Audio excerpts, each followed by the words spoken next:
ఎన్నికల నిబంధనల ప్రకారం రిజర్వేషన్లను పూర్తి స్థాయిలో అమలు చేసి ప్రతి వర్గానికి సమాన అవకాశాలు కల్పించాలని కమ్యూనిస్టు పార్టీ రాష్ట్ర నాయకుడు భట్టు దయానంద్ రెడ్డి సిపిఐ నియోజకవర్గ ఇన్ఛార్జ్ శివలింగ కృష్ణ డిమాండ్ చేశారు. సిద్దిపేట జిల్లా గజ్వెల్ పట్టణంలో నిర్వహించిన మీడియా సమావేశంలో వారు మాట్లాడారు. రాజ్యాంగం కల్పించిన హక్కులను ప్రతి వర్గం పొందేలా ప్రభుత్వం చర్యలు తీసుకోవాలని వారు పేర్కొన్నారు.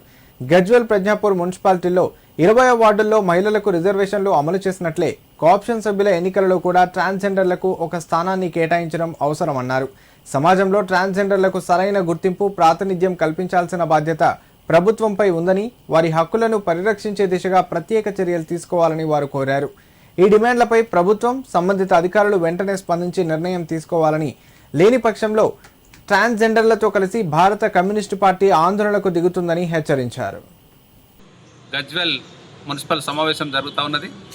ఈ సమావేశంలో మరి కోఆప్షన్ మెంబర్స్ ఎన్నికకు సంబంధించి కూడా కొంత చర్చ జరిగేటువంటి అవకాశం ఉన్నట్టుగా పత్రికల్లో వార్తలు విన్నాం. అయితే భారత కమ్యూనిస్ట్ పార్టీగా మేము విజ్ఞప్తి చేస్తూ ఉన్నాం.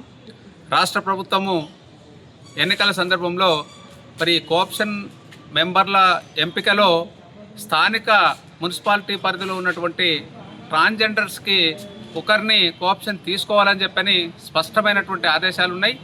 అదే విధంగా గజ్వెల్లో ప్రజ్ఞాపూర్లో ట్రాన్స్జెండర్స్ సుమారు 20 మంది వరకు ఇక్కడే ఓటు హక్కు కలిగి నివాసం ఉంటా ఉన్నారు.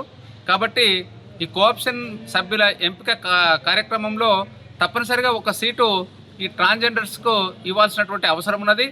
ఆ విషయాన్ని స్థానిక మున్సిపల్ కమిషనర్ గారు కానీ, అలాగే ఆర్డీఓ గారు, అలాగే జిల్లా కలెక్టర్ గారు, అలాగే మరి ఇప్పుడున్నటువంటి పాలకపక్షం ముఖ్యంగా శ్రీమతి చందన రవీందర్ గారు వాళ్ళు ఆలోచన చేసి ఈ కోఆప్షన్ సభ్యుల ఎంపికలో తప్పనిసరిగా ఒక ట్రాన్స్జెండర్స్కి అవకాశం ఇవ్వాలని చెప్పని భారత కమ్యూనిస్ట్ పార్టీగా మేము విజ్ఞప్తి చేస్తా ఉన్నాం.